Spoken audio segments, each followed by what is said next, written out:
Working on a 2012 Audi Q7. A customer's complaint is it seems down on power. The engine light was on. Scanned it. The only faults stored were a P0299 fault. Super common fault. That was the only fault stored.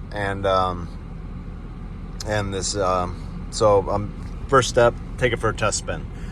So when I'm driving this car now for this fault, what I'm doing is I'm trying to pay attention to just the way the car sounds and feels in general. So being that this is a diesel model and all these modern turbos, they all spool very quickly. You can develop boost pressure really early on without going crazy. So you can lean on it a little bit and listen. If I don't hear any unusual hissing sounds, usually if you have a big enough boost leak to cause that fault, it's audible. Almost every time you charge pipe or intercooler or something like that that's failed, you can hear it. So you can roll down your windows, go by other cars, go by buildings, whatever, to help you hear it better. But this one had a charge pipe that was split, so I just stuck the charge pipe on and thought I'd make this video.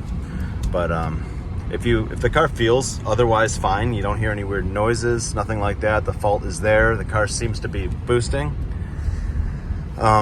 It may be just down a couple PSI from its set point due to a wastegate issue, which is super common on new turbos, especially Volkswagens and Audis and BMWs too. I've seen it on I've seen it on Mercedes too.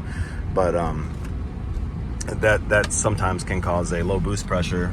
You know, the car, it won't be noticeable, you know, but the computer will pick it up and set a fault.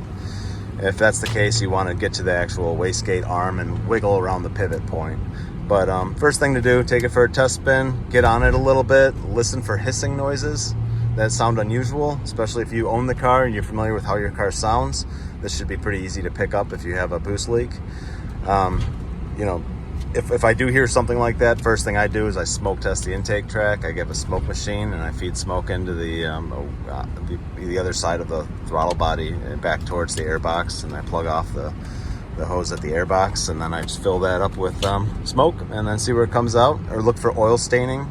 Oil staining is also an indication of where your where the boost is leaking from, just from the charge pressure. The charge always has oil in it, and that seems to find the tear or the break in the system. So just look for oil staining.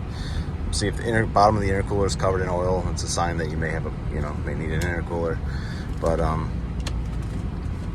yeah, other than that, you want to if you have no boost pressure, the car has absolutely nothing, then you may have a seized impeller on your turbo. It used to be more common, actually, like old Volkswagen 1.8s, Audi 1.8s used to do that all the time. There's the oil feed line that went to the turbo would coke up, and then you'd lose oil pressure to your turbo and it would seize the impeller, and that was a super obvious thing. You'd have no boost at all, no leaks found, and that was it. But on these new ones, yeah, just take it for a test spin. If you don't hear any hissing, then start messing with the wastegate, and assuming that's your only fault stored, just the P0299 fault. And yeah, so thanks for watching.